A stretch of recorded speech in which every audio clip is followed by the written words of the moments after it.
Mga boss, may deliver tayo pa Batangas.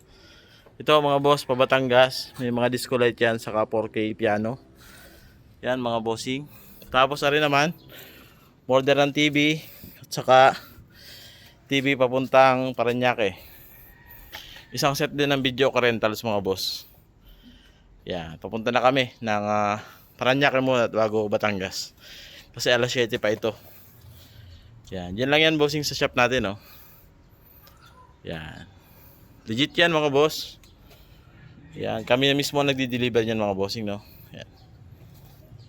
Ayan mga bossing, naikarga na nga natin to at kaya i-deliver na natin to mga bossing. Ang isang yung set mga bossing papunta ng Parañaque.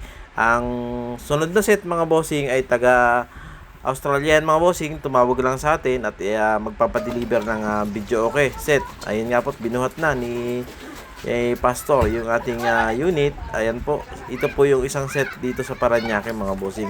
Napakabait din ang customer natin dito mga bossing, no. At binilhan pa tayo ng merienda. Ganon kababait yung mga tao dyan sa Parañaque mga bossing. Susunod mga bossing, i-deliver naman natin yung sa Batangas, yung isang video okay set din yun mga bossing, no. Doon sa taga Australia. I-deliver natin dyan sa Batangas City. Malapit lang. Yan, napakabait din ang customer namin dyan sa Batangas mga bossing.